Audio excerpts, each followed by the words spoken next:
한 번도 가본 적이 없는 낯선 길을 운전해 갈 때는 누구나 긴장할 수밖에 없고 그래서 조심합니다. 요즘은 차량마다 길을 안내해주는 내비게이션이 있어서 친절하게 안내해주는 대로 따라가기만 하면 되지만 때로는 내비게이션도 모르는 길이 있습니다. 없던 길을 새로 만들면 그 자료를 내비게이션에 입력해 줘야 하는데 그게 안 되어 있을 때는 촉촉박사처럼 보이는 내비게이션도 깜깜이가 되고 맙니다. 이럴 때는 가던 길을 멈추고 물어보는 게 상책입니다. 그런데 남자들은 누군가에게 길을 물어보면 운전 실력이 없는 것처럼 보일까 봐 꺼립니다. 그래서 최대한 어떻게 해서든지 자기 혼자의 힘으로 찾아가려고 안간힘을 씁니다. 그런데 여자는 다릅니다. 모르면 사람들을 붙잡고 물어봅니다. 난 모르겠습니다 라고 말하면 다른 사람을 찾아서라도 물어봅니다. 몇 번을 물어봐도 자존심 상해하지 않습니다. 과연 남자와 여자 가운데 목적지에 누가 먼저 도착할 수 있을까요? 남자가 아니라 여자일 가능성이 큽니다. 남자는 그깟 자존심을 지키려고 헤매다가 뒤늦게서야 물어보고 가느라고 아예 처음부터 물어보고 가는 여자보다 늦는 경우가 많습니다. 그런데 내비게이션의 안내를 따라 운전할 때도 헷갈릴 수 있습니다. 예를 들면 300m 앞에서 우회전입니다. 이런 안내 음성을 들었을 때 우리는 이제 우회전 해야 되는구나. 이거에 꽂혀서 이 생각이 앞서서 300m라고 하는 이 거리에 신경을 쓰지 않을 수 있습니다. 그래서 오른쪽으로 빠지는 길이 나오면 이 길인가? 망설이다가 그냥 우측으로 회전하고 맙니다. 그렇게 우회전하고 나면 뭔가 느낌이 이상해지면서 아차, 길을 잘못 들었구나 라고 하는 것을 금방 알아차리게 됩니다. 저도 이렇게 엉뚱한 길로 빠진 적이 여러 번 있습니다. 내비게이션 안내를 따라 운전하다가도 이처럼 잘못된 길로 빠지는 것을 경험할 때마다 저는 속으로 하나님의 명령을 따라 순종하며 살아간다는 것도 쉬운 일이 아니겠구나 라고 생각을 합니다. 하나님의 음성을 잘못 이해할 수도 있고 또 우리가 잘못 적용할 수도 있기 때문입니다. 오늘은 하나님의 말씀에 온전히 순종하며 살려고 했었던 다윗의 이야기를 함께 살펴보려고 합니다. 전하는 말씀을 경청하심으로 하나님의 명령에 온전히 순종하려면 어떻게 해야 할 것인지를 깨닫는 시간이 되기를 바랍니다. 오늘 본문 역대상 14장 8절 말씀을 보시면 다윗이 기름 부음을 받아 온 이스라엘의 왕이 된 것을 블레셋 사람들이 듣고 모든 블레셋 사람이 다윗을 찾으러 올라왔다라고 말하고 있습니다. 다윗이 사울 왕의 뒤를 이어서 이스라엘의 왕이 되었을 때 블레셋과의 사이에서 일어난 어떤 사건을 소개하고 있는 겁니다. 그런데 블레셋 사람들이 다윗을 찾으러 올라왔다고 말합니다. 찾으러 올라왔다는 말이 무슨 의미일까요? 과거 다윗이 사울왕의 박해를 피해서 도망다니던 시절에 국경을 넘어서 블레셋 땅으로 피신한 적이 있었는데 그때 블레셋 아기스 왕이 시글락 성까지 내주면서 다윗을 그 성에 거주하도록 배려해 준 적이 있었는데 옛날을 생각해서 우리 한번 얼굴이나 봅시다. 이렇게 올라왔다는 말일까요?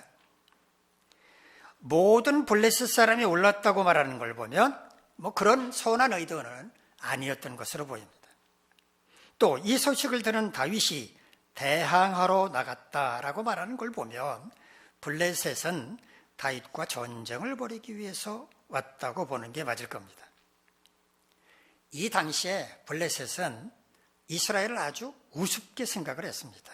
왜냐하면 이스라엘의 초대 왕이었던 사울이 그 세 아들과 함께 동시에 한 날 죽게 된 것은 바로 블레셋과의 전쟁터였기 때문입니다.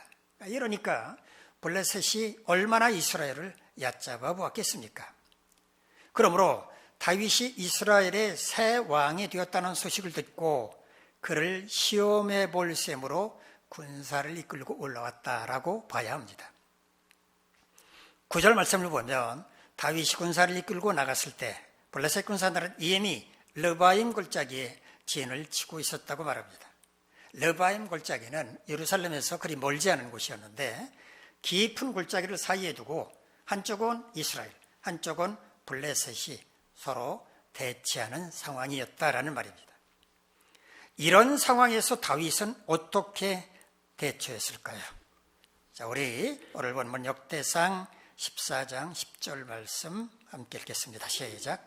다윗이 하나님께 물어 이르되 내가 블레셋 사람들을 치러 올라가리까 주께서 그들을 내 손에 넘기시겠나이까 하니 여호와께서 그에게 이르시되 올라가라 내가 그들을 네 손에 넘기리라 하신지라.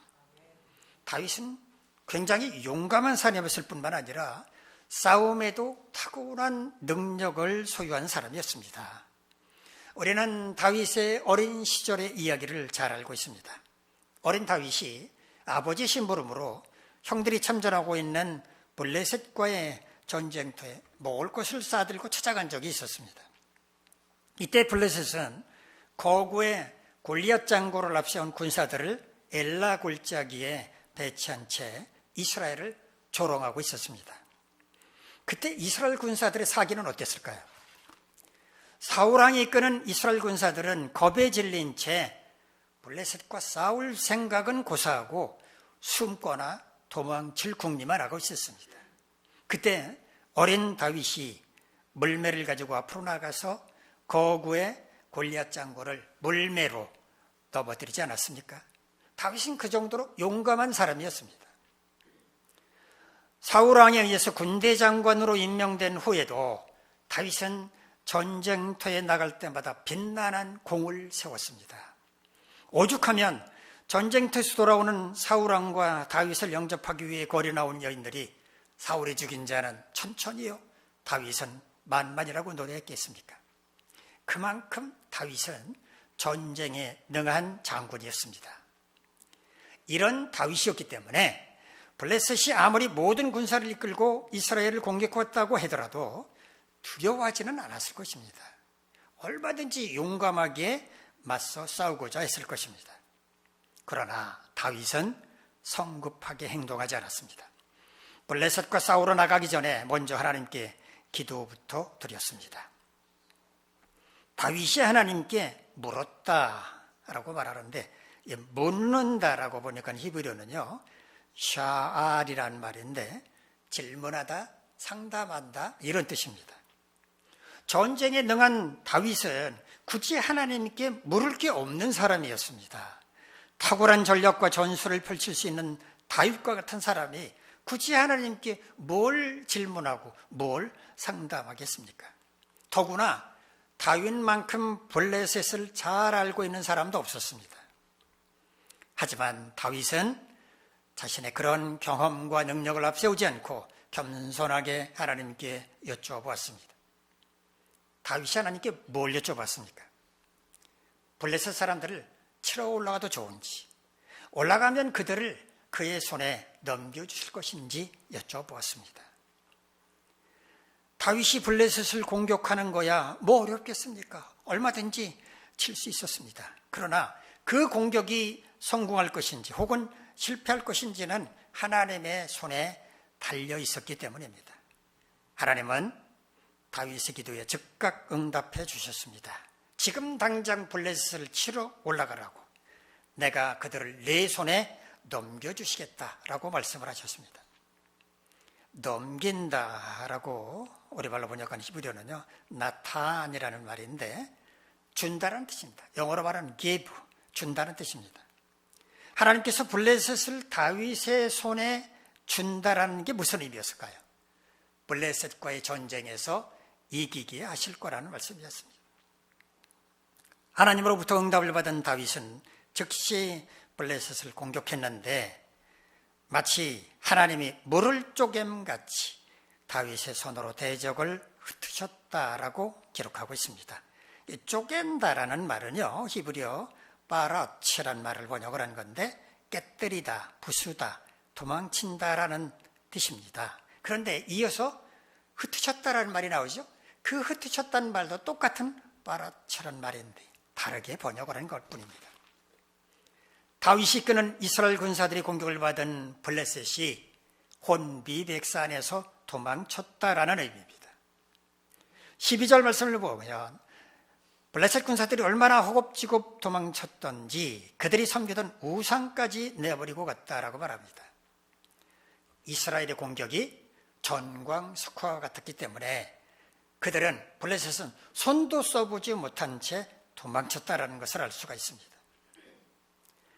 이처럼 새로운 이스라엘 왕이 된 다윗을 시험해 보기 위해서 이스라엘을 침공했던 블레셋은 제대로 싸워보지도 못한 채 도망쳐야 했으니까 얼마나 자존심이 상했을까요?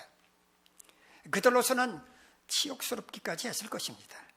그래서 그들은 전열을 가다듬고 다시 한번 이스라엘을 침공합니다. 전과 똑같은 장소 르바임 골짜기로 군사를 이끌고 와서 우리 한번 정식으로 붙어보자, 싸워보자 도전장을 내미는 것입니다. 지난번에는 얼떨결에 당하고 말았으니까 이번에는 제대로 한번 싸워보자 라면서 전보다 더 철저하게 준비했을 것입니다. 과연 다윗은 이때 어떻게 대응했을까요? 우리 역대상 14장 14절 15절 말씀 함께 읽겠습니다. 시작. 다윗이 또 하나님께 묻자온데 하나님이 이르시되 마주 올라가지 말고 그들 뒤로 돌아 옥나무 숲을 맞은편에서 그들을 기습하되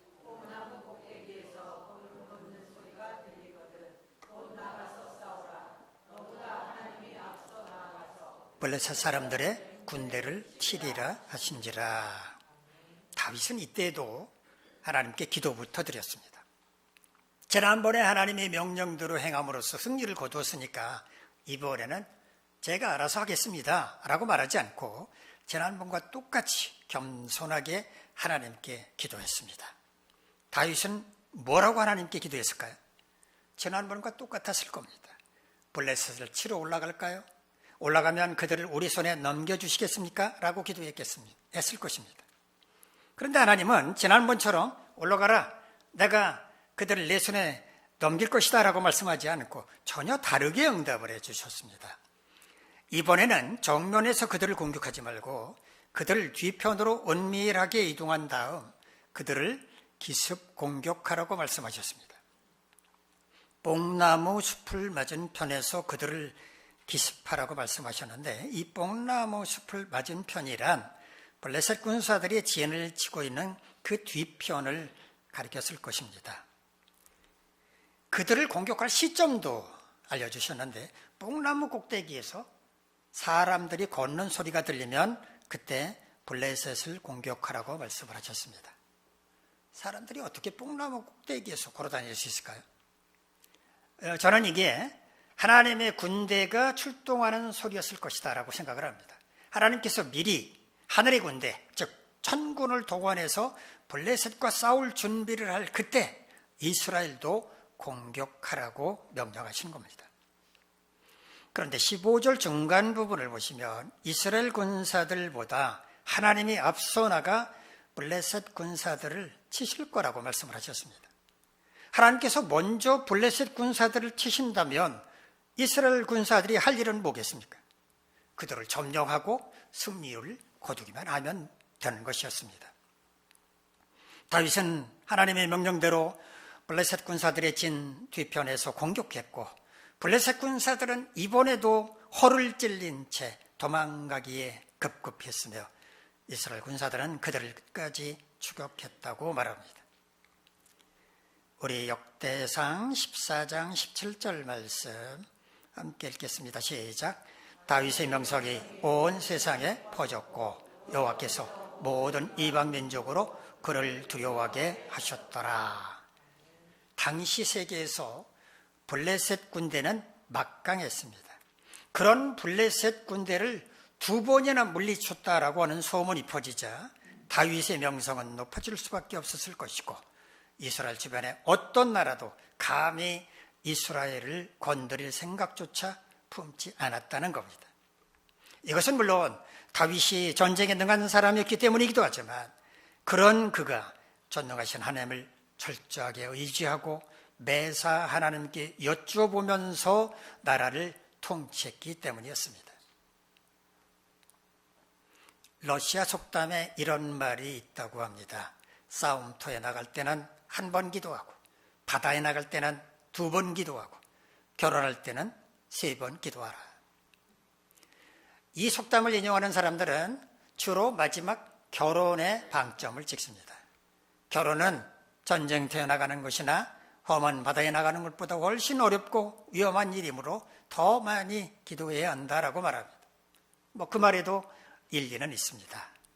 아무리 긴 전쟁이라고 해도 언젠가는 끝이 나고 험한 바다를 항해하는 것도 기간이 정해져 있지만 결혼은 한 사람의 일생을 좌우할 만큼 중요하고 한 번의 선택이 평생을 결정짓게 되기 때문에 신중할 필요가 있으므로 많이 기도하는 게 맞습니다. 하지만 저는 러시아 속담의 의미를 그렇게 해석하고 싶지 않습니다. 전쟁이나 항해나 결혼은 모두 인생에 있어서 소홀히 할 수 없는 크고 중요한 일이 아닙니까? 그런 일을 앞두었을 때는 반드시 기도해야 한다. 자기 마음대로 결정하지 말고 먼저 기도함으로써 하나님의 뜻을 구해야 한다라는 의미라고 해석하고 싶습니다. 즉 우리는 매사 기도로 하나님의 뜻을 구해야 한다라는 말입니다. 우리는 오늘도 인생길을 걸어가고 있습니다. 혹시 이번 인생길이 2번째인 분 있습니까? 세상에 그런 사람은 아무도 없습니다. 누구든 한 번도 걸어가 본 적이 없는 인생길을 걸어갑니다. 누구에게든지 초행길인 셈입니다. 이런 인생길을 성공적으로 걸어가는 비결은 없을까요? 잘못된 선택으로 인해서 가슴을 치면서 후회한다거나 실패, 쓰라린 고통 때문에 멍들지 않을 수 있는 비결 없을까요? 하나님은 오늘 본문의 말씀을 통해 그 비결을 알려주시는데 인생길을 성공적으로 걸어가는 비결은 무엇인가? 하나님께 여쭈어보고 하나님께서 지시하는 대로 가는 것입니다. 블레셋과의 전투를 앞두고 다윗이 그랬던 것처럼 우리가 저들을 공격할까요? 우리가 공격하면 하나님께서 우리에게 승리를 안겨주시렵니까? 우리가 언제 공격하는 것이 좋겠습니까? 라면서 하나하나 시시콜콜 하나님께 여쭈어보는 것입니다. 우리가 하나님께 하나하나 여쭈어볼 때 인생길에서 실패하지 않을 수 있는 이유가 뭘까요? 첫째는 우리의 인생길을 설계하신 분이 바로 하나님이시기 때문입니다. 우리는 한 번도 가지 않은 초행길을 가지만 하나님은 이 길을 직접 설계하신 분이기 때문에 어떻게 할 때 실패하지 않을 수 있는지도 잘 알고 계시기 때문입니다. 2번째, 인생에는 적절한 때가 중요한데 그 때를 알고 계시는 분도 바로 하나님이시기 때문입니다. 시작해야 할 때, 멈춰야 할 때, 천천히 가야 할 때, 빠르게 가야 할 때를 하나님은 알고 계시다는 말입니다. 3번째, 인생길을 가다 보면 많은 갈림길을 만나게 되는데 그때 어느 길로 가야 할지 아시는 분이 하나님이시기 때문입니다. 이래서 우리는 하나님께 여쭈어봐야 하는 겁니다. 자, 그렇다면 우리는 어떻게 하나님께 여쭈어봐야 할까요? 첫째는 새로운 일을 시작하기 전에 먼저 하나님께 여쭤봐야 합니다. 새로운 사업을 시작한다거나 새로운 직장을 선택할 때 반드시 하나님께 먼저 여쭤봐야 합니다. 가끔 자신이 지금까지 숱한 사업을 벌였었다면서 마치 무용담을 말하듯 자랑하는 분을 볼 수가 있는데 그런 말을 들을 때마다 저는 속으로 이렇게 생각을 합니다. 저분은 그 많은 사업을 시작할 때 하나님께 기도했을까? 또 이력서에 다 기록하지도 못할 만큼 많은 직장을 두루두루 다닌 분들도 볼 수 있습니다. 그분들은 직장을 옮길 때마다 혹시 얼마나 기도했을지도 궁금합니다. 세상에 어떤 사업인들 쉬운 게 있겠습니까? 돈을 버는 일은 그렇게 호락호락하지 않습니다. 우리 눈에는 흰손 노름처럼 보일지 몰라도 어떤 사업이나 수고와 고통과 인내가 없으면 결실을 얻지 못하는 법입니다. 직장생활도 마찬가지입니다. 남부러운 연봉을 받는다면 그만한 수고와 고통을 감수해야만 합니다. 직원들에게 고액의 연봉을 주면서 자선사업을 하는 기업, 단체가 세상에 어디 있겠습니까? 왜 이런 말씀을 드리는가 하면 사업이든 직장생활이든 참고 견디지 않으면 버티기가 어렵다는 것입니다. 만약 우리가 오랫동안 기도하고 나서 어떤 사업을 시작했다거나 어떤 새로운 직장을 선택해서 출근하기 시작했다고 가정을 해봅시다. 기도하고 결정한 일이니까 이게 하나님의 뜻이라고 받아들였을 것입니다. 그때 어떤 어려움을 만난다고 하더라도 쉽게 흔들리지 않을 것입니다. 때로는 너무 힘들어서 그만둘까? 때려칠까? 이런 생각이 들 때에도 내가 기도하고 하나님의 뜻으로 받아들여서 결정한 일인데 이러면 안 되지 라는 생각으로 마음을 고쳐먹게 될 것입니다. 그럴 때 하나님께서 견딜 힘을 주시기도 하고 피할 길을 허락하여 주시는 것도 경험할 수 있습니다. 새로운 일을 시작할 때 기도한 사람은 그 일을 끝까지 추진해가는 힘과 인내할 수 있는 끈기도 얻을 수 있습니다. 두 번째, 중요한 결정을 내리기 전에 하나님께 여쭤봐야 합니다. 살다 보면 중요한 결정을 내려야 할 순간과 맞닥뜨릴 때가 있습니다. 자기 인생에 큰 영향을 미치는 중대한 결정입니다. 그때 자기 생각대로, 자기 기분대로 결정해서는 안 됩니다. 직장을 옮기려고 한다거나 평생을 함께할 배우자를 찾을 때 감정대로 가볍게 결정하면 나중에 반드시 후회하게 됩니다. 그런 일은 자기 삶에 커다란 영향을 미치기 때문에 신중하고 또 신중하게 깊이 생각하고 결정해야 합니다. 그래서 이럴 때는 하나님께 여쭤봐야 하는 겁니다. 과거에는 어떤 중요한 결정을 앞둔 분이 기간을 정해놓고 기도에 집중하는 걸 종종 목격할 수 있었는데 요즘은 그런 분들을 보기가 어렵습니다. 물론 교회에 나와서 기도하는 게 전부는 아니고 집에서도 얼마든지 기도할 수 있으므로 기도하는 분들을 제가 보질 못해서 그러는지는 모르겠습니다. 어떤 중요한 결정을 앞에 놓고 하나님께 기도하면 무엇보다도 우리의 마음이 정돈됩니다. 결정할 그 일에 대해서 객관적인 시각을 갖게 되고 좀 더 냉정하게 판단할 수 있게 됩니다. 그리고 마침내 하나님의 뜻과 자기의 뜻이 일치하는 신비로운 경험을 할 수 있게 됩니다. 그래서 중요한 결정은 자기 뜻대로 하는 것이 아니라 반드시 오래 기도한 다음 결정해야 하는 겁니다.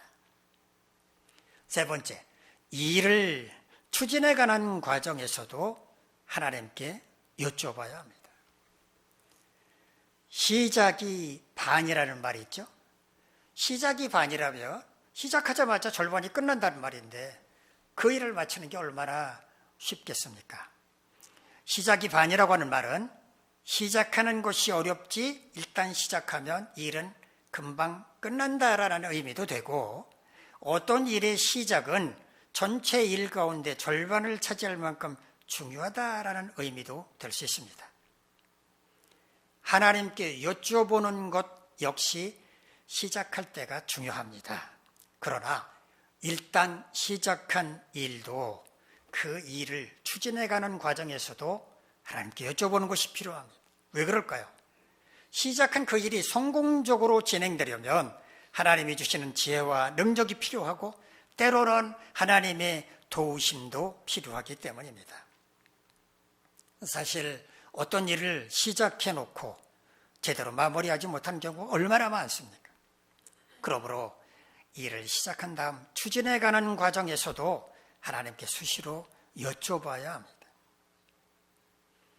지금까지 저는 여러분께 새로운 일을 시작하기 전에 또 중요한 결정을 내리기 전에 그리고 이를 추진해가는 과정에서 하나님께 여쭤봐야 한다라고 말씀을 드렸습니다. 이 말을 종합한다면, 한 문장으로 표현한다면 우리는 늘 기도해야 한다는 말과 같습니다. 그래서 사도 바울은 데살로니가전서 5장 17절에서 쉬지 말고 기도하라고 우리에게 권면하는 것입니다. 요즘 새벽 기도에 많을 때는 10분 정도 참석을 하십니다. 물론 그 가운데는 우리 교회 성도만 있는 게 아니라 다른 교회 권사님 2분도 포함되어 있습니다. 여러분이 새벽 기도에 참석하면 저에게 뭐 어떤 유익이 있어서 제가 자꾸 새벽 기도의 얘기를 한다고 생각을 하십니까? 저에게 무슨 유익이 있겠습니까? 유익이 있다면 새벽 기도에 참석하시는 그분에게 있을 뿐입니다. 새벽 기도에 참석하는 분들에게는 이런 유익이 있습니다. 무슨 일이든지 먼저 기도하고 시작할 수 있습니다. 또 일이 진행되는 동안에도 계속 기도할 수 있으므로 시작한 그 일이 형통하게 마무리되는 걸 경험할 수 있습니다. 또한 자기 자신뿐만 아니라 남을 위해서 중보기도 할 수도 있습니다. 이럴 때 우리의 신앙은 풍요로워집니다. 신앙의 너비가 넓어지고 길이가 길어지며 그 높이가 높아지고 그 깊이가 깊어집니다. 우리가 이렇게 하나님께 여쭈어 보면서 인생길을 걸어간다면 하나님은 우리에게 어떤 은혜를 내려주실까요? 첫째는 우리를 바른 길로 인도해 주십니다. 하나님은 우리가 가는 길을 미리 다 알고 계시기 때문에 우리가 여쭈어보면 바른 길로 안내해 주십니다. 두 번째, 우리보다 앞서 나가 대적을 무찔러 주십니다. 우리가 걸어가는 길에 굶주린 사자가 웅크리고 있는지 우리는 알 길이 없지만 하나님께서 앞서 가셔서 위험한 것들을 미리 제거해 주심으로 우리를 안전하게 지켜주신다는 말입니다. 세 번째, 우리를 존귀한 자리로 높여주십니다. 우리가 낮은 자리에 있을 때 우리를 찾아오셔서 아니 너 왜 거기 있느냐? 라고 말씀하시고는 우리의 손을 잡고 높은 자리로 인도해 주십니다. 우리가 잘났기 때문이 아닙니다. 주님의 권세로 우리는 존귀한 자리로 나갈 수 있는 것입니다. 네 번째, 세상이 우리를 두려워하게 만드십니다. 주님이 우리와 함께 하실 때 우리는 한낱 연약한 존재가 아니라 주님처럼 두려운 존재가 될 수 있기 때문입니다. 그게 바로 주님의 은혜입니다. 헬라어에 카리스마라는 말이 있습니다. 이 카리스마라고 하는 말은 하나님께서 주시는 은혜의 선물, 축복, 은사, 하나님으로부터 받은 재능을 가리키는 말입니다. 여러분이 알고 있는 카리스마라는 말의 의미는 뭡니까? 대중을 휘어잡거나 이끌어가는 힘을 가진 사람을 보면 저 사람에게는 카리스마가 있다라고 말하지 않습니까? 하나님께서 그 사람에게 그런 은사를 주셨다라는 의미입니다. 주님께 늘 여쭤보는 사람에게 하나님은 이런 은사를 주십니다. 사람들이 결코 만만하게 보지 못하게 만드는 아우라를 만들어 주시기 때문에 세상은 그를 두려워할 수밖에 없는 겁니다. 우리가 걸어가는 인생길은 가다가 실수하면 처음으로 돌아가서 다시 시작할 수가 없습니다. 그래서 아주 신중하게 조심해서 걸어가야 합니다. 더구나 이 길은 우리가 한 번도 가본 적이 없는 초행길입니다. 우리는 이런 인생길을 어떻게 걸어가야 합니까? 우리에게 인생길을 허락하신 하나님께 여쭈어보고 하나님께서 지시하는 대로 걸어가야 합니다. 우리는 어떻게 하나님께 여쭈어봐야 합니까? 새로운 일을 시작하기 전에, 중요한 결정을 내리기 전에, 이 일을 추진해가는 과정에도 하나님께 여쭈어봐야 합니다. 즉 매사 하나님께 여쭈어봐야 합니다. 우리가 이처럼 매사 하나님께 여쭈어보면서 인생길을 걸어갈 때 하나님은 우리에게 어떤 은혜를 베풀어 주십니까? 우리를 바른 길로 인도해 주시고 우리보다 앞서 나가셔서 대적을 무찔러 주시며 우리를 존귀한 자리로 높여주시고 세상에 우리를 두려워하게 만드실 것입니다. 여러분 모두 매사 하나님께 여쭈어보고 인생길을 걸어가심으로써 하나님이 베풀어 주시는 은혜 가운데 살아가시기를 간절히 바랍니다. 기도하겠습니다. 자비로우신 하나님, 우리 모두 하나님과 함께 하나님이 인도하시는 대로 인생길을 걸어가기를 원합니다. 매사 하나님께 여쭤보고 인생길을 가기를 원합니다.